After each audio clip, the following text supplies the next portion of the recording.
যখন ভগবান শ্রীকৃষ্ণ দাপর যুগে পৃথিবীতে আসে, তারপর প্রেমের কথাই শুরু হয়।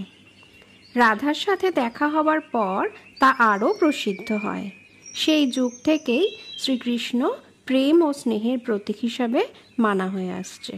পুরাণ অনুসারে শ্রীকৃষ্ণের 16,108টি রানী ছিল, যাদের মধ্যে রুক্মিণী ও সত্যভামার নাম বেশি প্রচলিত। এছাড়াও শ্রীকৃষ্ণের বাল্যকালে গোকুলে গোপীদের সাথে রাসলীলার কাহিনী খুবই প্রসিদ্ধ। এই গোপীদের মধ্যেই একজন ছিলেন শ্রীরাধা। প্রেমের ঠাকুর হিসাবে এত পরিচিত হবার পরও শ্রীকৃষ্ণের নামের আগে শ্রীরাধার নাম আগে বসে, রাধা কৃষ্ণ। শ্রীকৃষ্ণের হাজার হাজার রানী থাকার পরও রাধার নাম সব থেকেই উপরে আসে। মনে নিশ্চয়ই এখন প্রশ্ন আসছে, দুজনের এত প্রেম থাকার সত্ত্বেও দুজনের বিবাহ কেন হয়নি?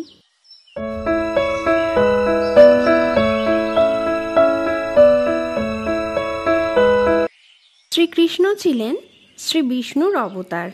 এজন্যই রাধাকৃষ্ণের প্রেম পবিত্র প্রেম।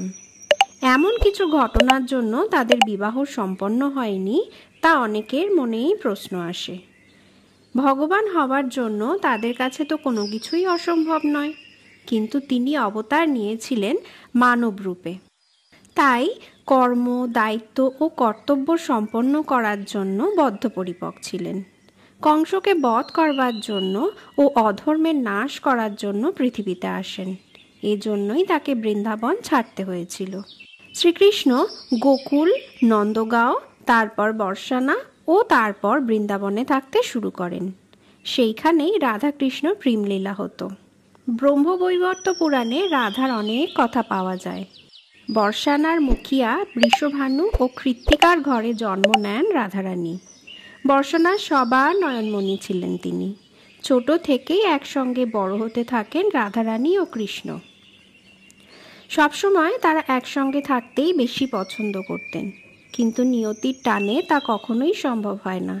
ধর্মীয় ও সাংসারিক কারণে তাদের বহুবার বিচ্ছেদ হয়। হিন্দু ধার্মিক পুরাণ অনুসারে কংস বধে রাধাকে ছেড়ে যাবার সময় শ্রীকৃষ্ণ রাধারানীকে বলেছিলেন তিনি আবার ফিরে আসবেন, কিন্তু সময় কেটে যাবার পরও কৃষ্ণ আর ফেরে না। এদিকে রাধারানীর বাড়িতে বিবাহ প্রস্তাব আসে আয়ানের বাড়ির থেকে। ফলে দেবী যোগমায়ার মায়াতে আয়ান ঘোষ ও রাধারানীর বিবাহ হয়। আয়ান কখনোই নিজের সীমা অতিক্রম করেননি যোগমায়ার কৃপায়। রাধারানী তার মনে কৃষ্ণকেই নিজের সব কিছু বলে মনে করতেন, তাই তিনি নিজেও মর্যাদা সেটা বজায় রেখেছিলেন। রাধারানীর শাশুড়ি ও ননদ সর্বদাই চাইতেন রাধা যেন সর্বদাই গৃহকর্মে ব্যস্ত থাকে, ঘরের বাইরে না যান। শ্রীকৃষ্ণ রাধার প্রেম ছিল আত্মার সঙ্গে পরমাত্মার একজোট ও শাশ্বত। শ্বশুর গৃহে রাধাকে তেমন কেউ সহায়তা করত না। তবুও আজও কুটিলা ও জটিলার এক মন্দির আছে রাধারানীর কারণেই, যা আজও পূজিত হয়। শ্রীরাধা রাসলীলার জন্য অন্য গোপীদের সাথে বৃন্দাবনে যেতেন, আবার গৃহ ফিরে আসতেন, যাতে নিজের মর্যাদা গ্রামবাসীদের কাছে নিজের সম্মান বজায় থাকে। এমনই একদিন রাধারানী কৃষ্ণকে দেখে এতটাই মোহিত হয়ে গিয়েছিলেন যে সময়ের কোনো খেয়ালই থাকলো না। ধীরে ধীরে ভোরের আলো ফুটতে চলল। শ্রীরাধা তখনও কৃষ্ণ প্রেমে মোহিত। জটিলা ও কুটিলা আয়ানকে বলল রাধারানী ঘরে নেই, সে বোধহয় কৃষ্ণের সাথেই দেখা করতে গিয়েছে। ক্রোধে আয়ান যমুনার তীরে গিয়ে দেখতে পেল রাধারানী মা কালীর পুজোয় মগ্ন। ধ্যানমগ্ন অবস্থায় রাধারানীকে দেখে আয়ানের বুঝতে আর বাকি রইল না রাধার মধ্যে নিশ্চয়ই বিশেষ কিছু আছে। আয়ান নিজেও ছিলেন মা কালীর সাধক।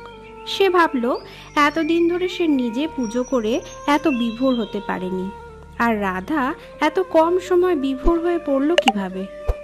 যোগমায়ার লীলায় শ্রীকৃষ্ণ পুজোতেই ব্যস্ত ছিলেন রাধা, কিন্তু আয়ান তা স্বচক্ষে দেখতে পায়নি।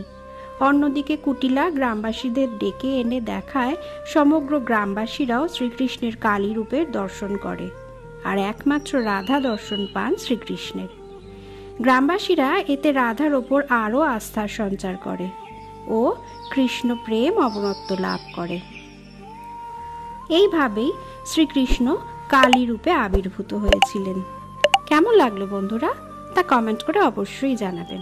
ভিডিওটি যদি ভালো লেগে থাকে একটা লাইক, সাবস্ক্রাইব ও শেয়ার করে মিটস উইথ গডলির পাশে থাকবেন।